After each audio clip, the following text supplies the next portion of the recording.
Hey, welcome to Perk Stream today. Thanks for joining me. Actually, joining us. Us. Us. Um, some of you from Sunday will recognize Lindsay. Hi. This is Cheryl's my daughter, and her husband Sam is with us as well. And we're enjoying this time together as we celebrate. Your 60th birthday. Yeah, let's just put that out there on the internet. Why All not? right. It's there anyway. That's right. So we're talking today about hoping in the Lord. What does it mean for us to do that? If you've been following the series, we've been looking at some places where Isaiah talks about hoping in the Lord. And Isaiah 26, he says, "The path of the righteous is level. You, the upright one, make the way of the righteous smooth. Yes, Lord, walking in the way of your laws, we wait for you, or we hope for you. Your name and renown are the desire of our hearts." So the people were in exile, or were going to go into exile rather, and Isaiah was looking ahead to a day when they would get their act together and they would start hoping in the Lord again. And then when that happened, the Lord was going to make their path straight so they could come back to Jerusalem and come back to their homeland.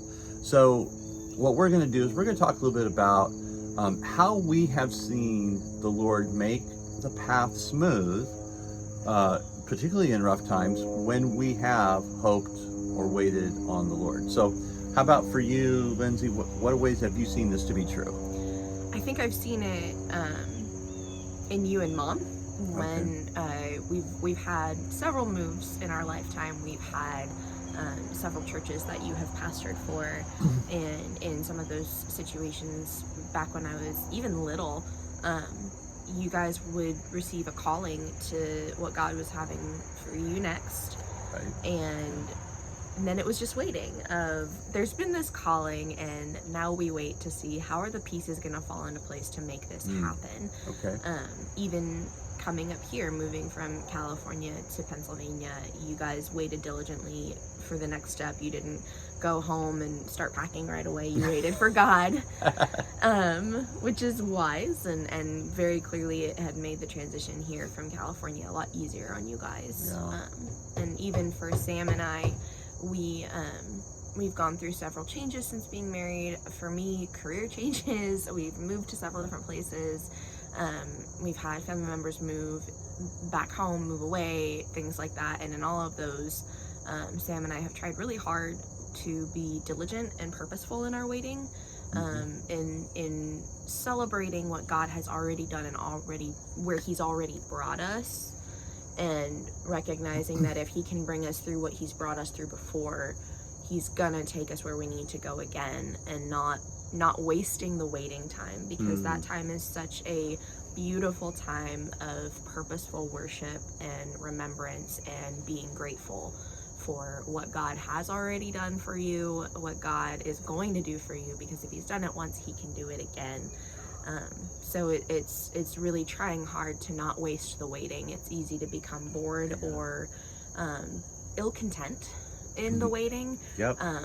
But when you make it something that is a purposeful time of remembrance and worship, I think you'll find the waiting is not so hard, and the waiting is, at that point, a joyful memory you can look back on and say, see what God was doing in the waiting, in me, in my family, in our circumstance. And then when that pathway is made straight to move on to the next thing, it's not such a hard transition. And those are some good things. You've got this purposeful, diligent waiting. It's like you're not just sitting around going, okay, God, we're just waiting.